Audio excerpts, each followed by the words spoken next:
오늘의 주요 뉴스입니다. 진료 보조 간호사들의 의료 행위를 법으로 보호하는 취지의 간호법이 국회 본회의를 통과했습니다. 의사단체들은 간호법 제정에 반발하는 뜻을 수차례 밝혔고 보건의료노조는 간호법 제정을 환영하고 있습니다. 타인의 신체나 얼굴을 음란물 등에 합성하는 딥페이크 범죄가 기승을 부리면서 방송통신심의위원회가 긴급 대응에 나섰습니다. 범죄 피해 신고 창구를 확대하고 딥페이크 범죄의 주요 플랫폼으로 지목된 텔레그램에 대한 점검 인력도 늘리기로 했습니다. 내년도 과학기술정보통신부 예산안이 올해보다 5.9% 늘어난 18조 9,728억 원으로 편성됐습니다. 우주항공청은 내년 예산이 9,649억 원으로 올해보다 27% 늘었습니다. 지난해 미국에서 열사병으로 사망한 사람이 24년 전보다 2배 넘게 많았던 것으로 나타났습니다. 전문가들은 온열 질환 증가 추세의 원인을 기후변화로 지목하며 이 같은 흐름이 앞으로도 이어질 것으로 내다봤습니다.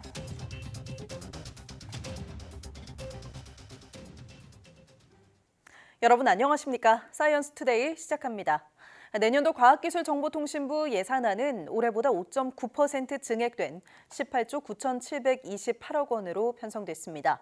과기정통부는 부처 소관 연구개발 예산은 올해보다 16.1% 늘어난 9조 7천억 원으로 전체 정부 연구개발 예산의 3분의 1 수준이라고 밝혔습니다. 특히 선도형의 연구개발 예산의 44%인 4조 4천억 원을 투입해 AI 반도체, 첨단 바이오, 양자 등 3대 게임 체인저 기술에 대한 국제 주도권 확보에 주력할 계획입니다.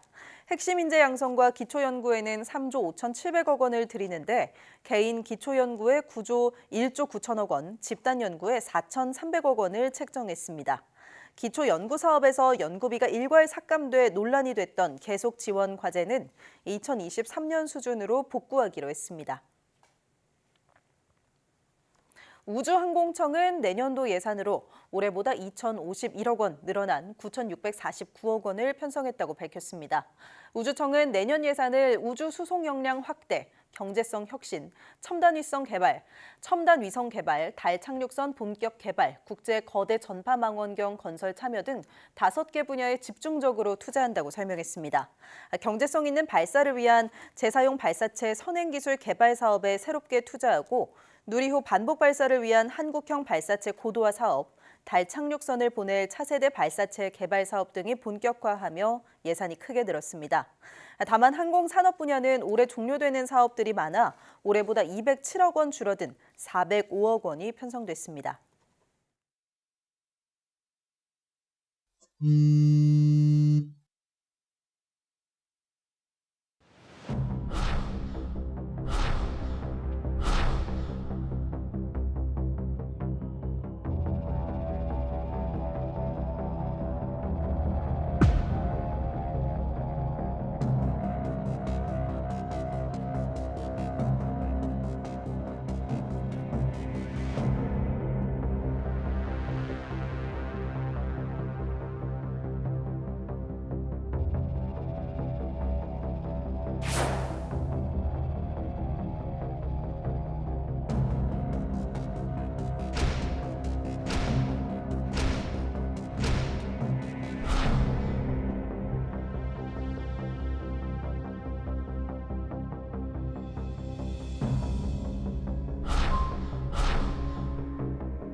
여성 지인들의 신상과 사진을 이용해 딥페이크 방식으로 성착취물을 만드는 텔레그램 대화방들이 논란이 되고 있습니다. 특히 10대들 사이에서 불안감이 커지고 있는데 실제 딥페이크 성범죄는 갈수록 늘어나는 추세라 우려가 더 큽니다. 신기혜 기자가 보도합니다. 18살 A양은 최근 SNS를 통해 낯선 사람으로부터 메시지를 받았습니다. A양의 신상과 사진, 심지어 가짜로 만든 성관계 영상까지 텔레그램 채널에서 유포되고 있다는 겁니다. 제 인스타로 연락이 왔었어요. 900명이 봤다 했나 처음에? 인스타도 그렇게 막 함부로 그런 적이 없단 말이에요. 아무 잘못 없는데 그냥 재미로 그러는 것 같아서. A양은 누군가 자신의 사진을 딥페이크 성착취물을 만들고 공유하는 텔레그램 채널에 올린 것으로 의심하고 있습니다. 그런데 이런 텔레그램 채널은 한두 곳이 아니었습니다. 지역별, 학교별로 여러 곳이 활개치고 있었습니다. 수원 지역 이용자들이 모여 있는 텔레그램 채널입니다. 성착취물의 대상으로 삼을 여성들의 특성에 따라 채팅방이 나눠져 있는데 사용자는 1,000명이 넘습니다. 참여자들이 아는 여성의 사진과 신상을 올리며 음란물과 합성해달라고 요청하면 누군가 가짜 성착취물을 만들어주는 식입니다. 이곳에서는 비공개 SNS 계정을 해킹하거나 얼굴 사진을 이용해 음란물을 생성하는 AI 프로그램까지 공유됩니다. 여성들의 약점을 잡아 협박해 음란물에 쓸 얼굴 사진을 받아내자거나 불법 촬영한 사진을 공유하자는 말도 서슴지 않고 올라옵니다. 이런 채널의 규모가 얼마나 되는지 파악조차 되지 않는 가운데 10대 피해자들이 있는 중고등학교 목록까지 공유되며 불안감은 커지고 있습니다. 강서 양천 명단에 저희 학교가 이렇게 있다고 애들이 스토리에 막 공유하더라고요. 자기도 피해당한 것 같아서 여기 오픈 채팅에 있는 사람들이 막 몇 시간씩 어제 조사했다고 하더라고요. 이렇게 대규모 범죄 정황이 알려지기 전부터 딥페이크 성범죄는 사회 문제로 떠올랐습니다. 최근 3년 동안 한 해 100건 이상 딥페이크 성범죄가 발생했는데 올해는 1월부터 7월 사이 이미 300건 가까이 신고가 접수됐습니다. 이 가운데 서울에서만 청소년 10명이 딥페이크 성착취물을 만들고 유포한 혐의로 경찰에 입건됐습니다. 텔레그램을 중심으로 딥페이크 성착취물이 퍼지는 것과 관련해 내사에 착수한 경찰은 내년 3월까지 딥페이크 성범죄 특별 단속에 나서기로 했습니다. YTN 신계입니다. 올해 들어 발생한 딥페이크 성범죄 피해자 10명 가운데 절반 가까이가 미성년자인 것으로 나타났습니다. 올해 들어 지난 25일까지 여성가족부 산하 디지털 성범죄 피해자 지원센터에 접수된 피해 지원 요청은 모두 502건으로 이 가운데 47.4%인 238명이 10대 이하였습니다. 미성년자 피해 건수는 지난 5월 64건으로 가장 많았다가 지난달에는 10건으로 줄었지만 이번 달 들어 다시 20명으로 늘었습니다. 디지털 성범죄 피해자 지원센터는 SNS를 이용해 소통하고 관계를 형성하는 데 익숙한 10대와 20대들의 피해가 크다며 피해자 지원을 강화할 계획이라고 밝혔습니다. 방송통신심의위원회가 딥페이크 성범죄 영상의 확산이 상식 수준을 넘었다며 긴급 대응에 나섰습니다. 감시 인력을 대폭 늘리고 주요 유통 경로인 텔레그램 등 해외 플랫폼과 협의체 구성에 나서기로 했습니다. 김태민 기자의 보도입니다. 방송통신심의위원회 홈페이지 첫 화면에 새로 만들어진 신고 배너입니다. 온라인뿐 아니라 신고 전화 1377을 통해 24시간 디지털 성범죄 상담을 진행하고 안내 절차도 개편해 간소화했습니다. 최근 청소년층까지 빠르게 퍼지고 있는 딥페이크 성범죄 영상물에 대응하기 위해 방심위가 마련한 긴급 대책 가운데 하나입니다. 최근 딥페이크 합성 기술을 악용한 디지털 성범죄 영상이 이제 상식의 뚝을 무너뜨리고 있습니다. 심지어 초등학교까지 유포됨으로써 우리 사회를 정조준에 위협하는 상황이 됐습니다. 기존 6명에 불과했던 텔레그램 상시 점검 인력도 당장 2배 이상 늘리고 부처 조정을 통해 점차 확대할 방침입니다. 서버가 해외에 있거나 국내 협의체가 없는 글로벌 플랫폼에 대해서는 소통 창구 개설을 추진합니다. 딥페이크 성범죄 영상물 확산을 막으려면 플랫폼의 자율 규제가 가장 빠르고 효과적인 만큼 협의를 통해 구체적 기준을 세우겠다는 취지입니다. 특히 가해자와 피해자 모두 10대 청소년이 많은 만큼 일선 학교에 실무자를 파견해 교육하는 방안도 논의하기로 했습니다. 아울러 딥페이크 성범죄 영상물과 관련한 처벌 수위를 높이는 입법을 건의하고 심의 규정도 강화해 나갈 예정입니다. YTN 김태민입니다. 이같이 딥페이크 성범죄가 논란이 되자 인터넷 기록을 지워주는 이른바 디지털 장의사 업체에 가해자들의 문의가 잇따른다고 합니다. 미성년 가해자들의 부모가 불법 영상물을 지워달라고 요청하는 경우도 상당수라고 하는데요. 피해 우려 속에 일선 학교에는 SNS 주의보가 내려졌습니다. 양동훈 기자가 보도합니다. 지인의 얼굴을 음란물에 합성한 딥페이크 성착취물이 논란이 되는 가운데 인터넷 기록을 지워주는 이른바 디지털 장의사 업체에 불법 영상 게시물을 지울 수 있느냐는 문의가 잇따르고 있습니다. 그런데 이 가운데 가해자들이 영상을 지워달라고 요청하는 경우가 상당수인 것으로 파악됐습니다. 업계에서는 특히 학부모들의 문의가 대다수라고 말합니다. 아들이 나쁜 짓을 했는데 지워줄 수 있냐며 영상물 삭제를 의뢰한다는 겁니다. 어머니, 이거는 제가 지워줄 수가 있는 선이 있고 아닌 게 있다. 본인이 피해자로서 유포된 영상이 있다. 그럼 제가 그건 100번이고 20번이고 지워줄 수 있다.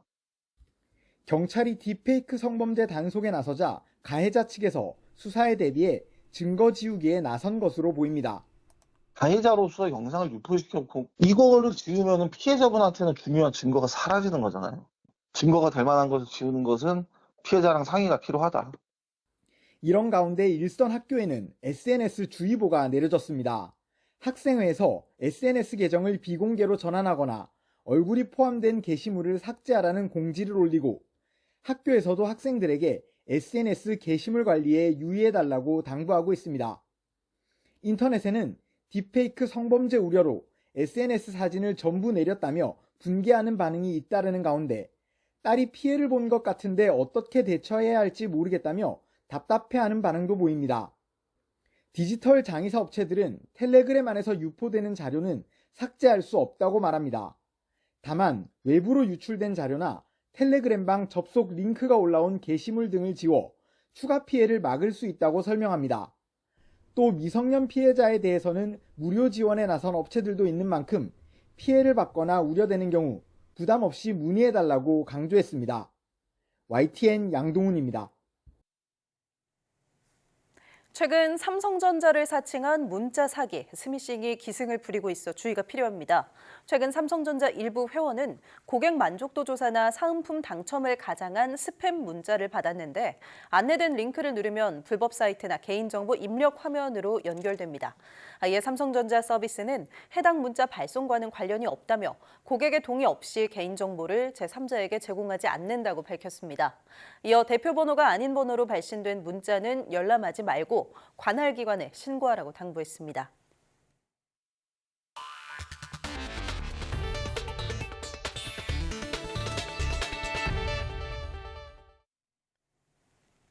미국 곳곳에서 기록적인 폭염이 이어지는 가운데 20여 년 만에 열사병 사망자 수가 2배 이상으로 늘어났다는 조사 결과가 나왔습니다. 영국 가디언은 현지 시간 27일 미국 의학협회 저널 자마에 지난 16일 발표된 보고서를 인용해 1999년부터 지난해까지 미국에서 열사병으로 인한 사망자는 모두 2만 1,500명이 넘는다고 전했습니다. 미국 질병통제예방센터는 보고서에서 1999년 연간 1,069명이던 열사병 사망자가 지난해에는 2,325명에 달해 24년 만에 117% 증가했다고 밝혔습니다. 연간 온열질환 사망자 수가 가장 적었던 해는 2004년으로 311명이었고 가장 많았던 해는 지난해였습니다. 연구진은 기후변화로 기온이 계속 상승함에 따라 최근에 온열질환자 증가 추세는 계속될 가능성이 높다면서 고위험 지역에서는 수분 공급 및 냉방시설 투자를 고려해야 한다고 설명했습니다. 국회 보건복지위원회는 전체 회의를 열고 여야가 지난 27일 저녁 막판 합의를 이룬 간호법 제정안을 의결했습니다. 제정안은 진료 지원, 즉 PA 간호사의 의료 행위를 법으로 보호하는 것을 골자로 하는데 구체적인 업무 범위와 한계는 보건복지부령으로 정하도록 했습니다. 또 다른 쟁점이었던 간호조무사 학력 기준은 법안에서 빠지고 추가 논의를 이어간다는 부대 의견에 반영됐습니다. 대한의사협회가 국회 간호법안 처리와 관련해 특정 직역 이익만을 위한 법안을 고수한다면 의사들이 나서 그 대가를 치르게 할 것이라고 반발했습니다. 의협은 입장문을 통해 간호법은 직역 갈등을 심화하고 전공의 수련 생태계를 파괴하는 악법이라며 불법 무면허 의료 행위가 만연해지고 의료 현장은 아수라장이 돼 그 피해는 국민에게 돌아갈 것이라고 주장했습니다.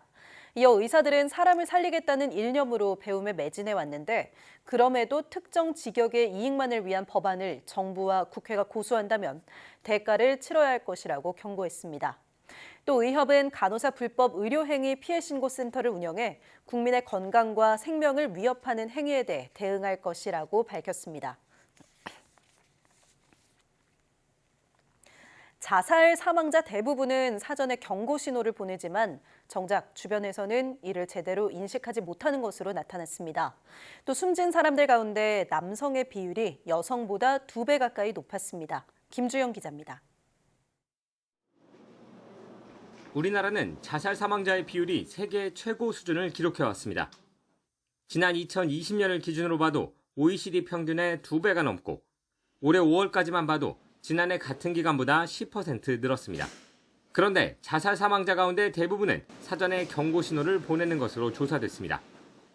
보건복지부가 한국생명존중희망재단과 최근 9년 동안 조사한 결과를 보면 숨진 이들의 96.6%가 징후를 보였습니다. 감정 상태가 변하거나 주변을 정리하는 사람이 많았고 숨지기 1년 전부터는 수면 상태가 변하거나 자살을 언급하는 경우도 다수였습니다. 하지만 가족이나 주변 사람들은 23.8%만이 이런 신호들을 파악했던 것으로 조사됐습니다. 주변이나 지인에 대한 변화를 우리가 감지할 수 있도록 주변에 대한 관심을 가지는 게 제일 중요할 것 같고요. 경고 신호를 인지했다고 하면 충분히 대화를 갖는 게 사망자 가운데는 남성이 64%로 35%인 여성보다 2배 가까이 많았습니다. 평균 연령은 44.2세, 그리고 1인 가구가 19.2%로 나타났습니다. 그리고 소득 수준은 올 100만 원 미만의 저소득층이 46.5%를 차지한 이런 사항들이 인구 사회학적인 특성이 되겠습니다. 또 보통 4개가 넘는 스트레스 사건을 복합적으로 경험하고 있었습니다. 세대별로 스트레스를 겪는 원인은 조금씩 차이가 났습니다. 청년층은 실업이나 구직 스트레스 비율이 가장 높았고 노년층은 대인관계 단절이 가장 많았습니다. 전문가들은 예방센터나 전화 109번을 통해 상담이 가능하다며 혼자 고민하지 말고 주변에 도움을 요청할 것을 당부했습니다. YTN 김주영입니다. 인천 청라동 아파트 지하주차장 전기차 화재를 계기로 부산에서 비슷한 사고를 가정한 소방훈련이 진행됐습니다. 큰 피해가 날 수 있는 사고에 대한 경각심을 높이고 효과적인 현장 대응을 점검하려고 마련한 훈련입니다. 김종호 기자가 보도합니다. 충전 중이던 전기차에서 연기가 피어오르는 곳은 아파트 지하 주차장입니다.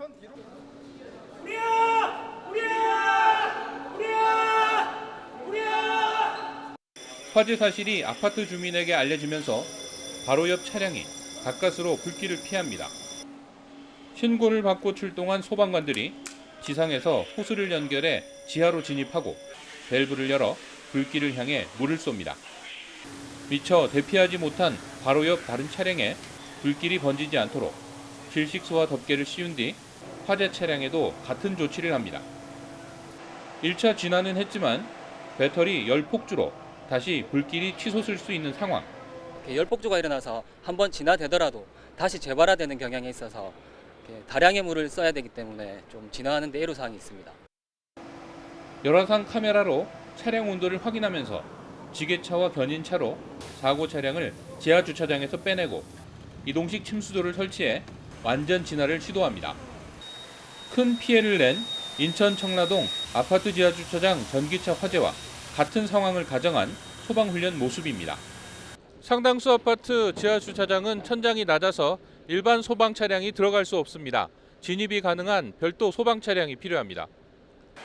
이번 훈련에서는 진입로 폭이 좁고 가파른 곳에서 난 화재에 대응하려고 도입한 경량 소방차를 원래보다 차체를 더 낮게 조정한 뒤 아파트 지하 주차장에 진입할 수 있는지도 확인했습니다. 부산소방재난본부는 소방서별 자체 훈련도 진행하고 부산시와 함께 전기차 안전종합대책을 마련할 계획입니다. 또 700여 아파트 단지를 대상으로 한 화재 안전 조사에 들어갔습니다. YTN 김종호입니다.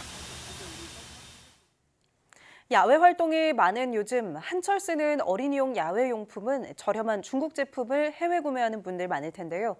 중국 온라인 플랫폼에서 판매하는 어린이용 킥보드와 자전거에서 국내 기준치를 훌쩍 넘는 유해 물질이 검출돼 각별한 주의가 필요합니다. 보도에 차정윤 기자입니다. 중국 직구 플랫폼 알리익스프레스에서 판매하는 어린이용 자전거입니다. 비슷한 국산 제품은 20만 원이 훌쩍 넘는 데 비해 8만 원도 되지 않은 가격에 판매되고 있습니다. 값은 저렴하지만 이 자전거는 유해물질 범벅인 것으로 드러났습니다. 뇌 분비계 장애를 일으켜 생식 기능에 영향을 미치는 프탈레이트 가소제가 발견된 겁니다. 안장과 로고 스티커에서 각각 기준치의 240배, 149배 넘게 검출됐고 경정용 벨에서는 대표적 발암물질인 납성본이 기준치의 1.5배를 넘겨 나왔습니다. 알리에서 파는 인라인 스케이트 역시 발을 조일 때 사용하는 벨크로, 이른바 찍찍이 부분에서 프탈레이트 가소제가 최대 218배 초과 검출됐습니다. 유아용 킥보드의 경우 내구성 문제와 안전사고 가능성이 발견됐습니다. 제동력 시험에서 킥보드를 멈출 때 들어가는 힘이 국내 기준치보다 1.5배 더 필요했고 일부 제품은 손잡이에 브레이크 장치가 없었습니다. 서울시는 지난 4월부터 최근까지 15차례에 걸쳐 중국 직구 제품을 조사해 784개 가운데 98개 제품에서 유해성을 확인했다고 밝혔습니다. 저희가 통상 안전검사에서 유해물질이 발견된 경우에는 플랫폼에다가 판매 중지를 요청하고 있고요. 통상 24시간 안에 물건을 갖다가 내리는 걸로 저희가 모니터링하고 있습니다. 시는 앞으로 유아용 젖꼭지와 스마트폰 케이스, 그립톡 등 직접적인 피부 접촉이 많은 합성수지 제품을 대상으로 안전성 검사를 벌일 계획입니다. YTN 차정은입니다. 중국 전자상거래 업체 테무의 모기업 핀도도의 주가가 28% 폭락했습니다. 최근 매출 증가폭이 크게 꺾이면서 초저가 공세도 한계에 부딪혔다는 평가가 나옵니다. 베이징 강정규 특파원입니다. 중국 전자상거래업계 1위 핀도도는 올해 2분기 18조 원 넘는 매출을 올렸다고 공시했습니다. 순이익은 6조 원에 육박해 시장 예상치를 웃돌았습니다. 하지만 실적 발표 직후 나스닥 주가는 28.5% 곤두박질 쳤습니다. 매출 증가폭이 크게 꺾인 데다 경영진 스스로 수익성 하락이 불가피하다고 거듭 강조한 탓입니다. 不确定性显著增加了。与此同时，我们面临的竞争环境是不断加剧的。 하루 만에 시가총액이 73조 원 넘게 증발하면서 공동 창업자 황정은 중국 최고 부자의 자리에서 18일 만에 내려왔습니다. 2015년 등장한 핀도도는 초저가를 앞세워 알리바바, 징둥닷컴을 제치고 중국 시장을 제패했습니다. 2022년부턴 테무란 간판을 내걸고 매섭게 해외 공략에 나서고 있습니다. 그러나 미국과 EU가 해외 직구의 면세 기준 조정을 검토하면서 확장에 제동이 걸릴 위기입니다. 내부적으로는 과열 경쟁의 부담을 떠안은 중국 판매자들의 반발과 폐점도 줄을 잇고 있습니다. 지난달 23일 불량품 판매자들에게 벌금을 물리는 제도가 새로 도입된 뒤엔 상인들이 광저우 본사로 몰려가 점거 농성을 벌이기도 했습니다. 空手道白狼诈骗了半个中国的财富全部转移到海外 우리나라 전자상거래 시장의 판도까지 뒤흔들었던 초저가 공세에도 서서히 한계가 엿보입니다. 베이징에서 YTN 강정규입니다.